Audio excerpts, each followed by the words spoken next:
Hello दोस्तों, स्वागत है आपका मेरे YouTube channel smart digital help में। दोस्तों, जैसा कि समय समय पर मैं आपको विभिन्न प्रकार की ऑनलाइन जानकारियाँ या विभिन्न प्रकार के जो प्रमाण पत्र होते हैं या CSC कॉमन सर्विस सेंटर से रिलेटेड जो भी कार्य होते हैं उनके संबंध में जानकारियाँ और सहायताएं समय समय पर अपने वीडियोज़ बना के ट्यूटोरियल्स के माध्यम से बताते रहता हूँ। तो इसी कड़ी में आज मैंने थोड़ा हट के सोचा इससे। वह हटकर इस प्रकार से है, क्योंकि आज तक तो मैं आपको बताता था, लेकिन इसमें जो ये वीडियो होने वाला है इसमें मैं आपसे आपकी समस्याओं के निराकरण हेतु जो भी आपकी समस्याएं हैं उनको आप इस वीडियो के कमेंट बॉक्स में कमेंट करेंगे तथा मैं पूरी कोशिश करूंगा कि आपकी समस्याओं का निराकरण समाधान कर पाऊं। तो चलिए दोस्तों, वो समस्याएं किस प्रकार की होंगी और किससे रिलेटेड होंगी वह जानते हैं।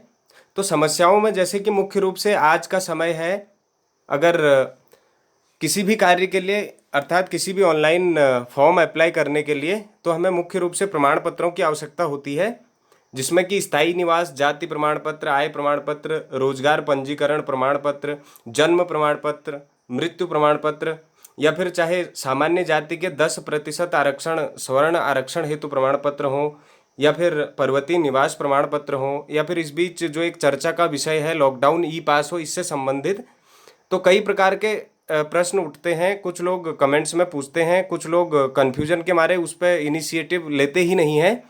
तो मैं इसी प्रकार के लोगों को, जिनको जानकारियाँ कम है इस संबंध में, या फिर जानकारी नहीं है या कोई समस्या है उसका समाधान चाहते हैं, तो उसके संबंध में इस वीडियो को बना रहा हूँ। मुख्य रूप से मैं आपको इनमें बताऊँगा क्या क्या दस्तावेज लगते हैं।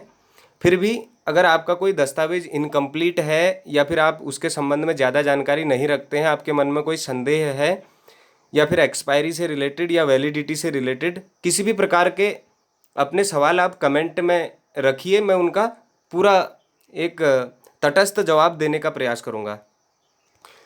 दोस्तों, जैसा कि आप जानते हैं, स्थायी निवास प्रमाण पत्र जो है आपके निवास से संबंधित होता है। इसको प्रमाण पत्र को बनाने के लिए मुख्य रूप से 3 दस्तावेज आवश्यक होते हैं। पहला, आपके पास भूमि का प्रमाण खतौनी के रूप में हो। दूसरा, परिवार रजिस्टर की नकल हो आपके पास। और तीसरा जो है, कोई भी आपका जैसे कि शैक्षिक प्रमाण पत्र 10वीं या 10वीं से नीचे का 8वीं 5वीं या 12वीं, कोई भी आप एक प्रमाण पत्र लगा सकते हैं जो वेरीफाइड हो, अर्थात जिसमें मोहर हो या फिर कोई बोर्ड का लोगो हो।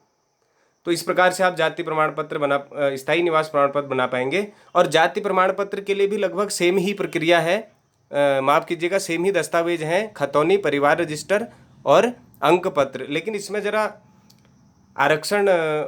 आरक्षित वर्ग के लिए ज़रा अलग स्थिति हो जाती है। उसमें एक एफिडेविट में जो है शपथ पत्र के रूप में एफिडेविट देना पड़ता है।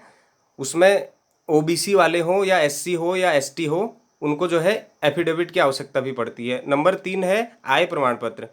तो दोस्तों, जैसा कि आय प्रमाण पत्र विभिन्न प्रकार के आर्थिक योजनाओं में काम आता है, लेकिन कभी कभी जो है शिक्षा ग्रहण कर रहे शिक्षार्थी के लिए भी यह आवश्यक पड़ता है विभिन्न प्रकार के आवेदनों में।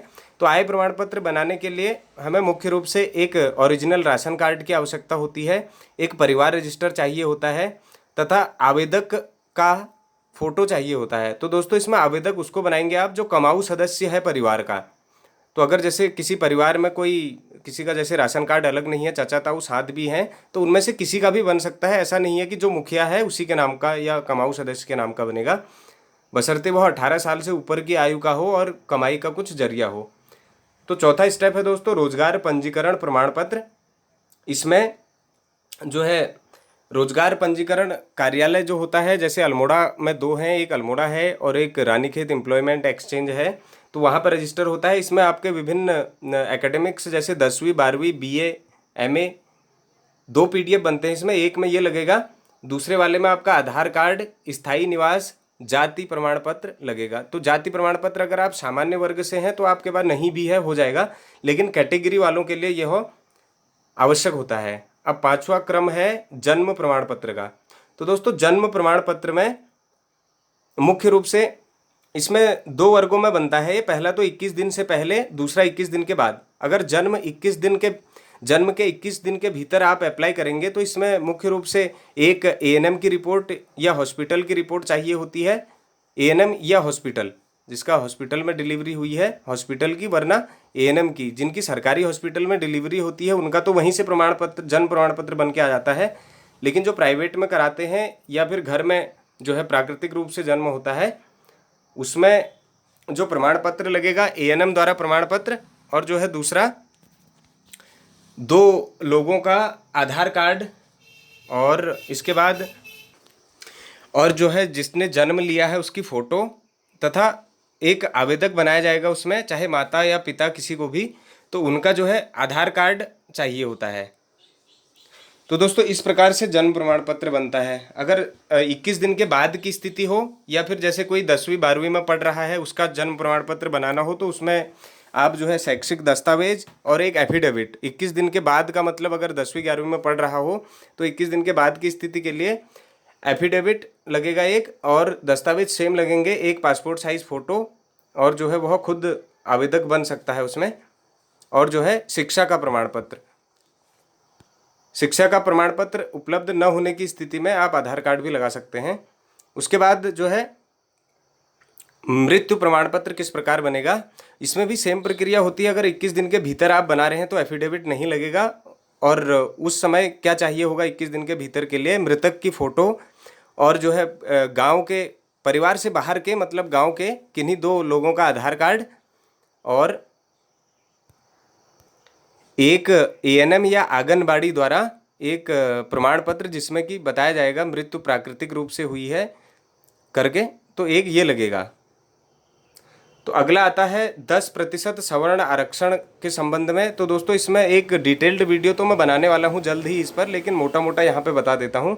इसमें मुख्य रूप से जो क्रिटेरियाज हैं उसमें आय जो है 8 लाख रुपए से ऊपर न हो परिवार की वार्षिक, तथा ज़मीन का विवरण है 1000 स्क्वायर फीट से ज़्यादा की ज़मीन उनके पास, उस पर घर ना हो, और इसमें जो है आपके टोटल जितने भी एकेडमिक डॉक्यूमेंट्स हैं वो लगते हैं, परिवार रजिस्टर लगेगा, खतौनी लगेगी, आधार कार्ड लगेगा, 2 पासपोर्ट साइज़ फ़ोटो लगेंगे, तथा ये सब लेके एडवोकेट के पास जाना होगा, तो वहाँ से बनेगा आपका।